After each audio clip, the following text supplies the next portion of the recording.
Bismillahirrahmanirrahim. Assalamualaikum warahmatullahi wabarakatuh. Hello everyone, come back with me Husnul Khatimah from TBIIN Laksa. Oke, di sini kita bakalan lanjutin Writing Assessment Part 2, dimana sebelumnya kita udah ngebahas tentang apa sih writing assessment, bagaimana writing assessment yang bagus, apa yang harus kita assess segala macam. Hari ini kita bakalan belajar tentang bagaimana cara kita mengassess kemarin apa dan apa-apa aja yang perlu dipertimbangkan dalam writing assessment. Oke, sebelum kita lanjut tentang how to assess, kita perlu tahu dulu bagaimana contoh soal yang cocok untuk siswa kita. Nah, what type of learners is each of these writing tasks suitable for? Ada dua task, task A and task B. Dua-duanya sebenarnya untuk younger learner, untuk beginner learner, tapi yang A cocoknya untuk younger. Kenapa? Karena ada gambar yang menjelaskan atau menarik perhatian anak-anak. Terus task B ini adult, untuk adult, tapi dia juga beginner learner untuk yang Englishnya.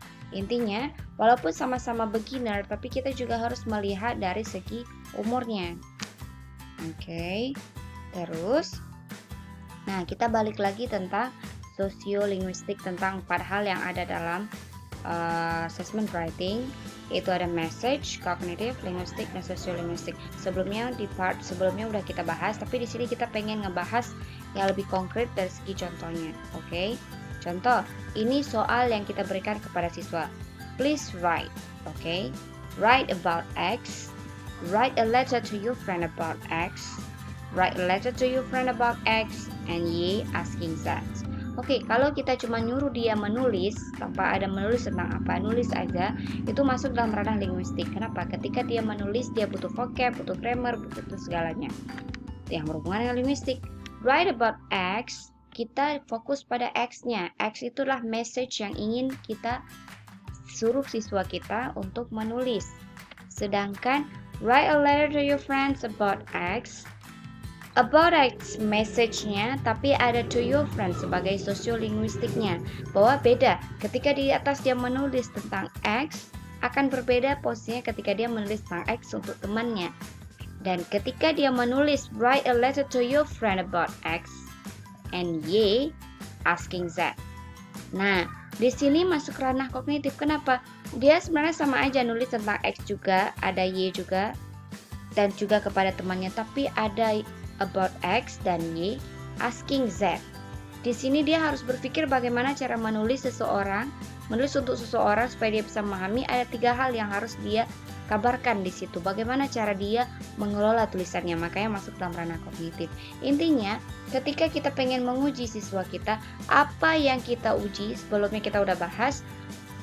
Bagaimana cara kita nguji, kita harus lihat dulu apa yang ingin kita uji. Contoh soal write bla bla bla, berbeda hal yang kita lihat di situ. Oke, lanjut. Sebagai contoh, type of genre. Genre adalah type of text. Memo, story, report, newsletter, inilah genre yang berbeda-beda. Kalau story, kamu nulis cerita, memo, pesan singkat, report, laporan, newsletter, artikel di berita, segala macam. Nah, di sini, which of the following genres is the least appropriate one for assessing business English?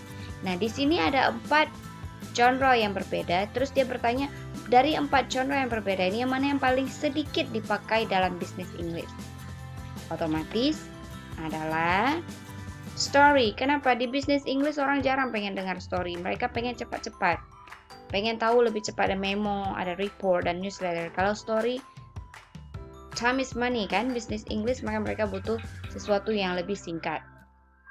Kemudian, which of the following genre is the least appropriate one for assessing academic English? Ini juga genre, ada essay, report, email, newspaper, article. Tapi di sini ditanyakan yang mana yang paling jarang dipakai dalam academic English. Nah, yang paling jarang dipakai dalam academic English adalah newspaper, article. Kenapa? Karena essay, report, email sebenarnya kita terkadang menganggap dia sebagai suatu hal yang sangat personal atau suatu hal yang bukan academic English, tapi kebanyakan dalam perkuliahan, dalam dunia akademik, email itu digunakan seperti kayak kita pengen email profesor, pengen email proposal segala macam. Jadi email masuk dalam ranah akademik English. Newspaper artikel di koran itu jarang ditulis sama anak-anak yang di kuliah, kecuali dia adalah seorang jurnalis. Oke. Write a letter, satu genre. Nah, ini masih sama, masih genre yang sama, write a letter. Type tulisannya adalah letter, tapi tujuannya berbeda, maka pola menulisnya juga berbeda. Ada yang pertama, complaining about customer service. Yang kedua, inquiring about a room for rent. Yang ketiga, applying for job.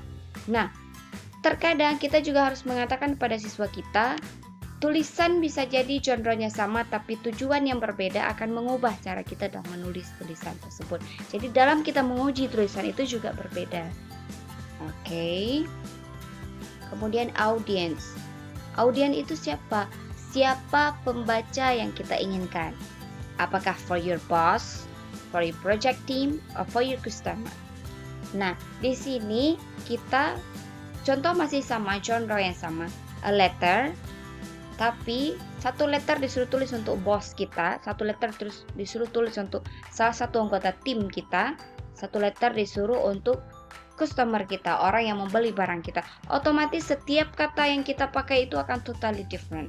Nah, ini masuk dalam ranah sosiolinguistik. Kenapa? Audiens yang yang menjadi pembaca kita, reader kita itu menentukan bahasa register apa yang kita pakai. Nah, ini perlu diajarkan kepada siswa dalam hal menulis. Jadi ketika nanti kita menguji tulisannya, kita harus menetapkan di awal itu jelas.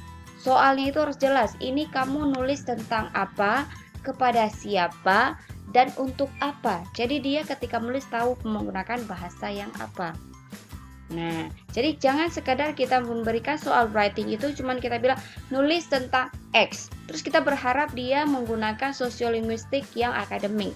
Atau dia menggunakan sosiolinguistiknya yang sangat informal seperti dia kepada temannya. Nah, itu direction dalam soal writing itu perlu mempertimbangkan beberapa hal yang mempengaruhi tulisan. Jadi ketika kita menguji nanti, kita menguji semua yang kita suruh tadi. Nah, ini sebagai proses writing. Coba kita lihat. Writing itu sendirilah proses yang lama. Pertama, siswa kita bakalan merenung, berpikir ide apa yang akan saya tulis. Kemudian dia coret-coret, mapping segala macam. Kemudian dia tulis. Setelah dia tulis, kita periksa dan di akhir ada scoring. Nah, scoring itu sendiri bagaimana? Apakah scoring itu hanya berdasarkan tulisan yang udah ada sebagai end produknya, atau kita juga mempertimbangkan brainstormingnya, mind mappingnya, planningnya, writingnya?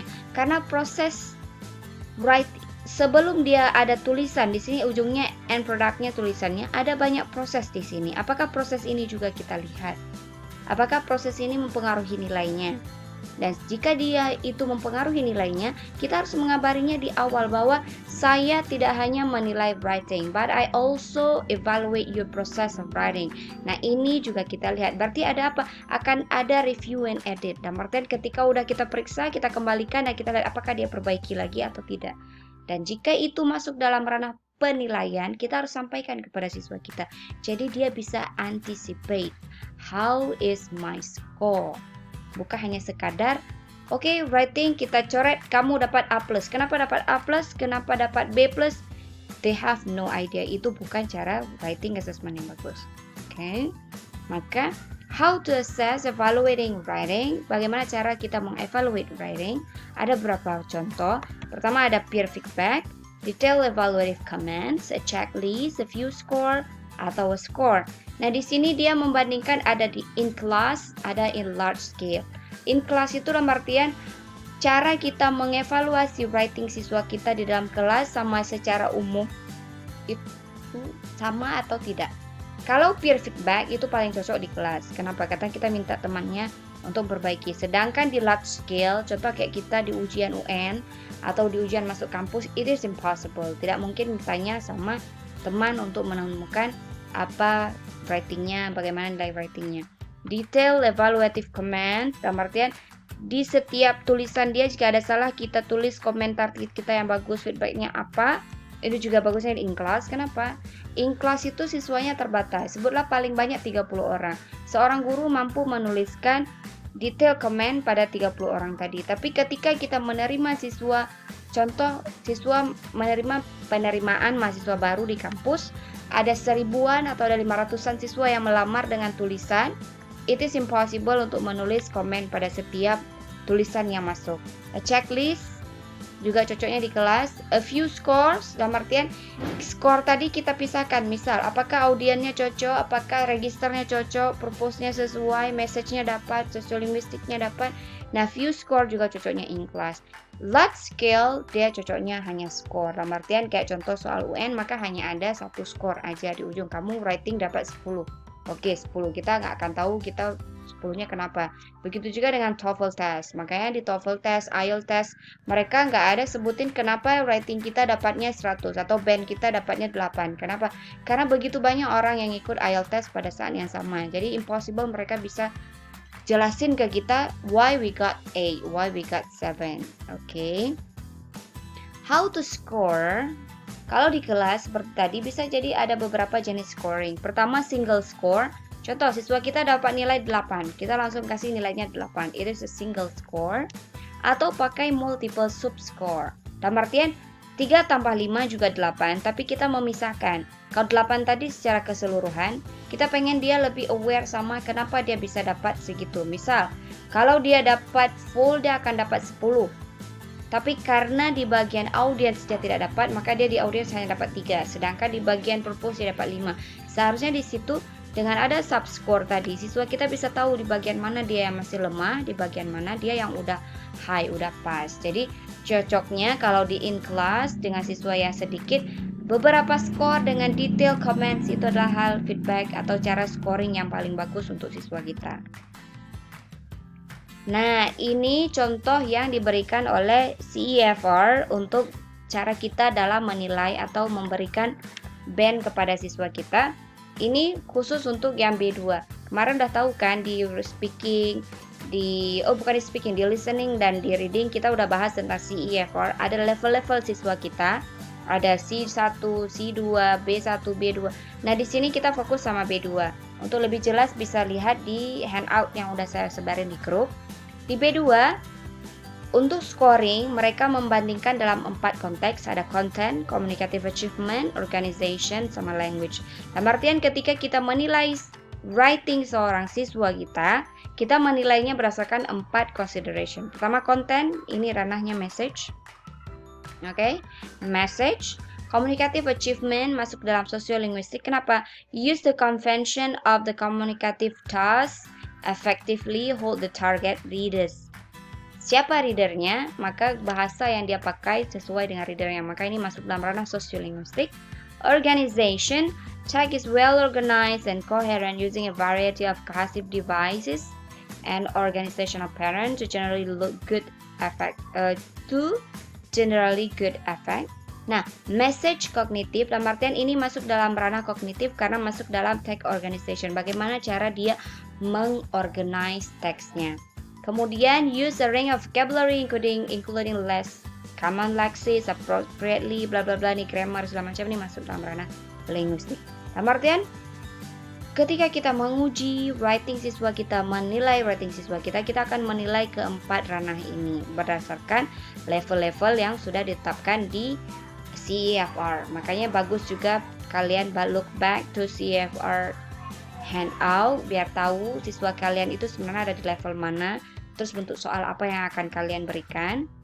Nah, ini adalah pola self evaluation atau self assessment. Kalian bisa juga sebelum kalian menilai tugas siswa kalian bisa juga menyuruh mereka untuk menilai diri mereka sendiri. I use full stop to mark the end of sentence and longer pause. Jadi dia menilai diri dia dengan conteng atau tidak, sehingga kalian juga bisa lihat bagaimana dia bisa menilai dirinya dan apakah penilaian dia dengan penilaian kamu sama. Oke, ini referensinya. Kalau kalian pengen look back untuk lihat lebih dalam, kalian bisa go here. Oke, itulah hari ini. Thank you so much. Semoga kalian bisa buat assessment writing yang cocok buat siswa kalian dan berguna. Amin. Assalamualaikum warahmatullahi wabarakatuh.